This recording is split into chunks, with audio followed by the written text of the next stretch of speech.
पश्चिम बंगाल में बीजेपी अध्यक्ष दिलीप घोष के काफिले पर हमला हुआ है। दिलीप घोष की गाड़ी पर पत्थर फेंके गए। दिलीप घोष की गाड़ी का शीशा टूटा। गनीमत रही कि हमले के वक्त दिलीप घोष की गाड़ी आगे निकल गई थी।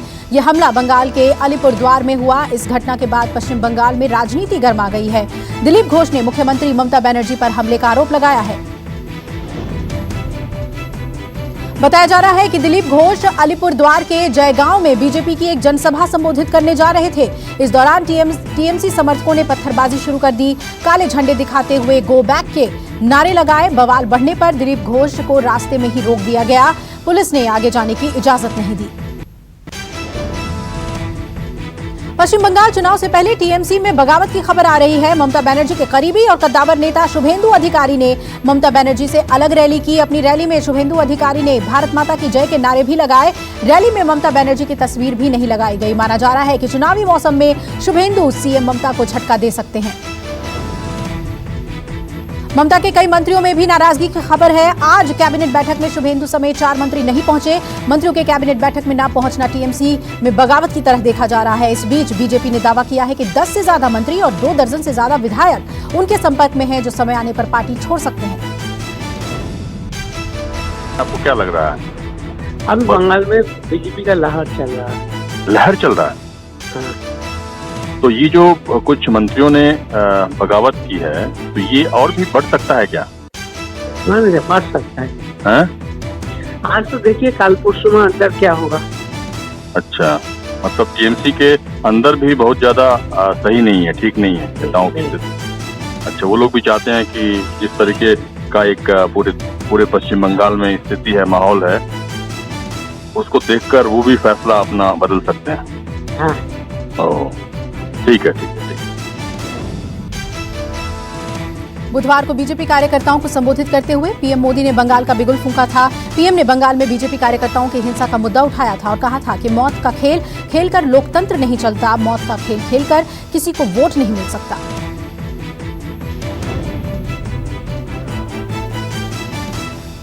लोकतांत्रिक तरीके से हमारा मुकाबला नहीं कर पा रहे हैं। उनको लगता है कि भारतीय जनता पार्टी के कार्यकर्ताओं को मौत के घाट उतार करके वे अपने मंसूबे पूरे कर लेंगे। मुझे चेतावनी देने की जरूरत नहीं है, क्योंकि वो काम जनता जनार्दन करेगी। पश्चिम बंगाल के मेदिनीपुर में एक बार फिर हिंसा हुई है। बीजेपी कार्यकर्ताओं को पीट कर मार डाला गया। बीजेपी ने हत्या का आरोप टीएमसी पर लगाया है। मृतक गोपाल जाना बीजेपी का सक्रिय कार्यकर्ता था।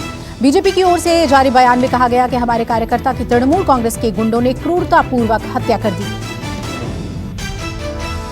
बंगाल में अपने कार्यकर्ता की हत्या पर बीजेपी भड़क गई है। बीजेपी ने कहा, तृणमूल कांग्रेस के शासन में विरोध करने पर ही हत्या कर दी जाती है। पश्चिम बंगाल के लोग इस अत्याचारी सरकार को 2021 के चुनाव में पराजित करेंगे। पश्चिम बंगाल में बीजेपी अब तक 120 से ज्यादा बीजेपी कार्यकर्ताओं की हत्या किए जाने का आरोप लगा चुकी है। बिहार में चुनाव नतीजों के बाद पहली बार नजर आए तेजस्वी यादव। तेजस्वी यादव ने प्रेस कॉन्फ्रेंस करके नीतीश कुमार पर हमला बोला। कहा, जनता का फैसला हमारे पक्ष में, कुर्सी छोड़े नीतीश कुमार। तेजस्वी यादव बोले, 2015 में भी हमारे पक्ष में फैसला आया था, लेकिन बीजेपी चोर दरवाजे से सरकार में आ गई थी। जनता ने अपना फैसला सुनाया है और चुनाव आयोग ने अपना नतीजा सुनाया है।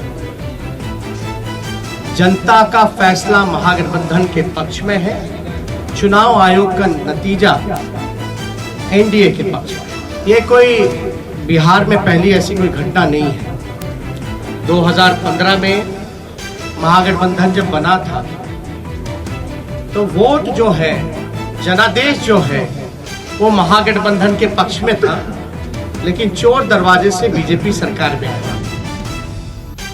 तेजस्वी यादव बोले कि देश का युवा, किसान, मजदूरों में आक्रोश है। चुनाव में पीएम मोदी, बिहार के सीएम और कई लोग एक तरफ रहे, लेकिन 31 साल के युवा को रोकने में असफल रहे। आरजेडी को सबसे बड़ी पार्टी होने से कोई नहीं रोक पाया। तेजस्वी यादव बोले, आज नीतीश कुमार तीसरे नंबर पर आ गए हैं। बिहार के लोगों ने जो जनादेश दिया वो बदलाव का है।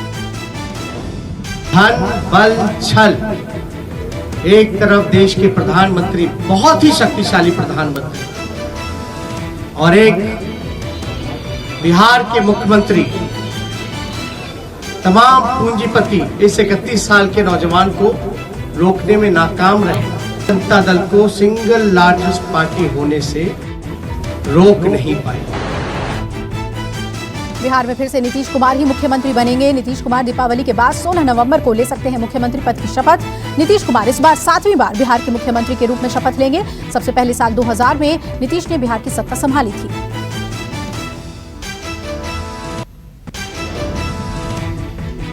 बिहार में सीएम के नाम पर पीएम मोदी ने अटकलों का बाजार बंद किया। कहा, एनडीए में बीजेपी बड़े भाई की भूमिका में है, सीएम नीतीश ही बनेंगे। बीजेपी की सीटें ज्यादा आने के बाद सुगबुगाहट थी। बीजेपी ने अंदर खाने से बीजेपी का सीएम बनाने की मांग की जा रही थी। बिहार में अब नई सरकार बनने की तैयारी शुरू हो गई है। हम पार्टी के जीतन राम मांझी नीतीश कुमार से मुलाकात करने पहुंचे। जीतन राम मांझी के साथ पार्टी के नए विधायक भी मौजूद रहे। जेडीयू ने भी अपने सारे विधायकों को पटना बुलाया। जेडीयू दफ्तर में नीतीश कुमार विधायकों से बात करेंगे।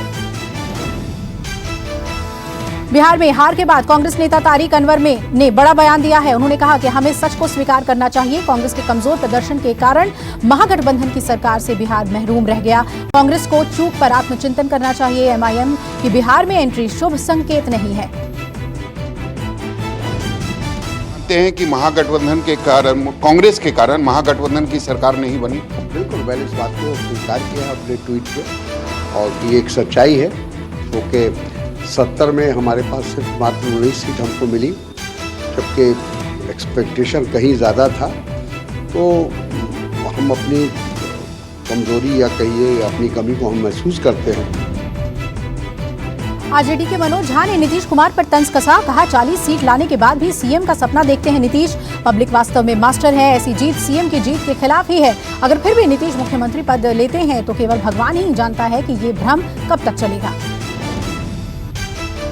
बिहार चुनाव में हार मिलने के बाद भोजपुर में राजद कार्यकर्ताओं का आक्रोश देखने को मिला। राजद कार्यकर्ताओं ने आरा मोहनिया नेशनल हाईवे NH-30 को जाम कर दिया। बताया जा रहा है कि सैकड़ों की संख्या में राजद के कार्यकर्ता सड़कों पर उतर आए और जमकर नारेबाजी की। कार्यकर्ताओं का आरोप है कि चुनाव परिणामों में धांधली हुई है।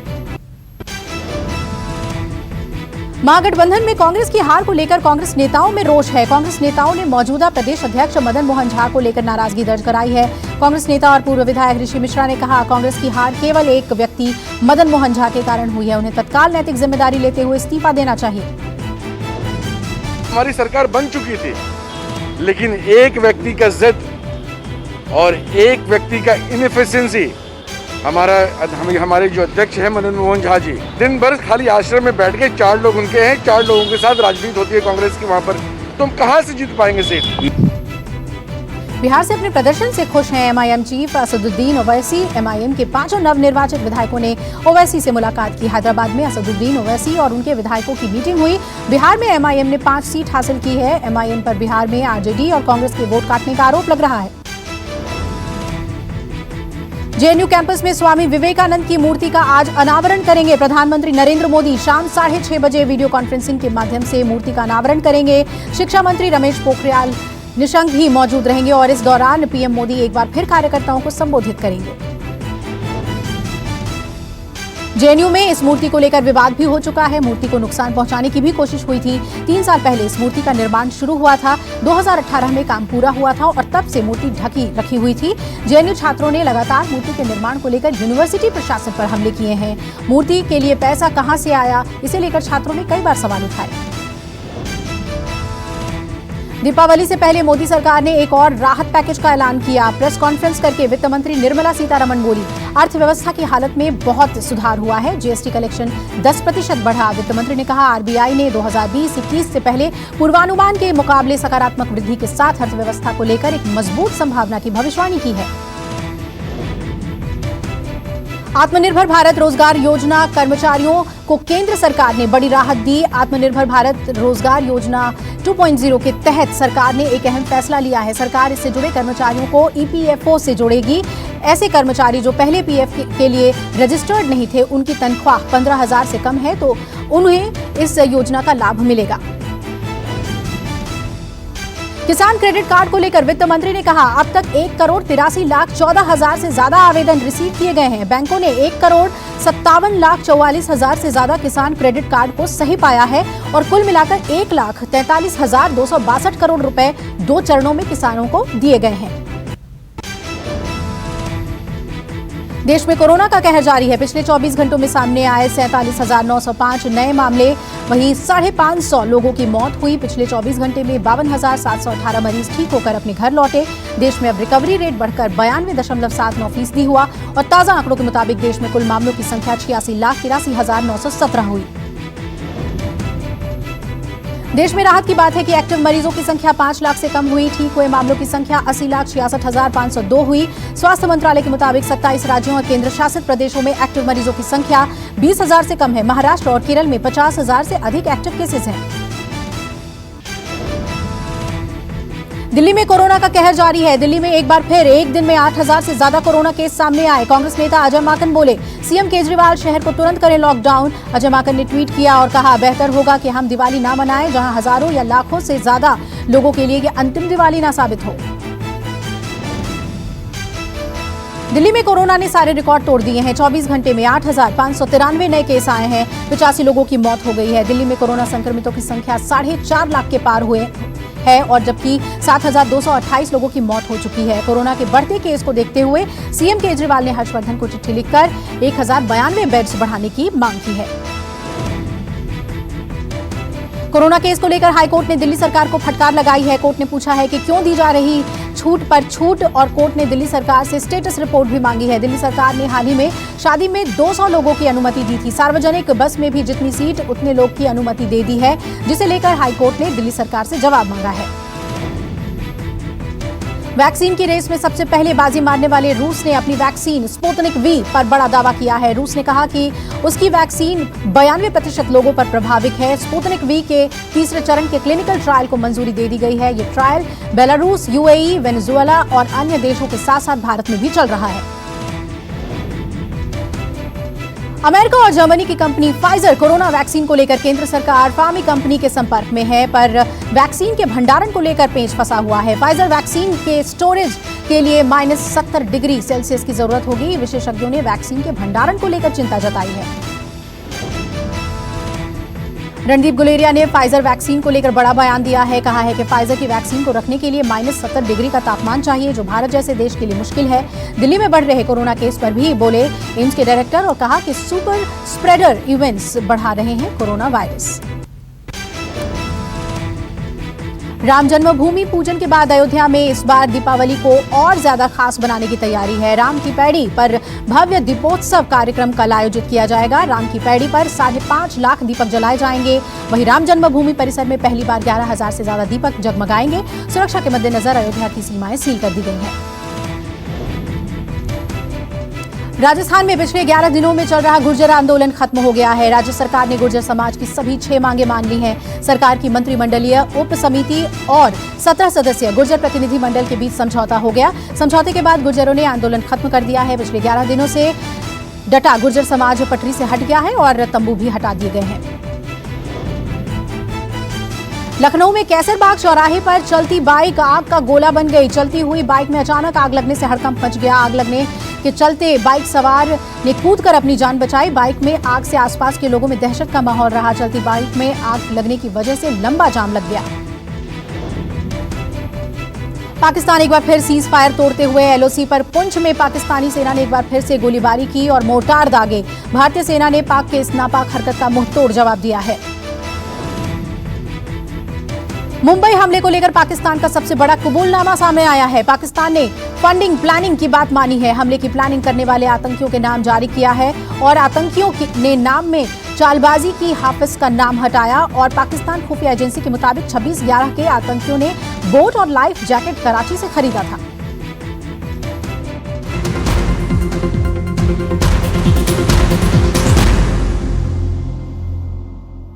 नमस्कार, मैं हूं मानक गुप्ता।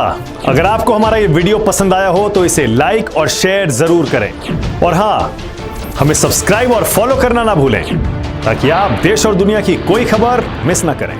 चाहे कोई ब्रेकिंग न्यूज हो या कोरोना वायरस से जुड़ी कोई भी अपडेट, पॉलिटिक्स हो या आपकी जेब से जुड़ी कोई खबर, इलेक्शन की कोई न्यूज हो, कोई कंट्रोवर्सी हो या फिर कोई वायरल वीडियो, सब कुछ मिलेगा न्यूज़ 24 पर। तो जुड़े रहिए हमारे साथ और देखते रहिए न्यूज़ 24।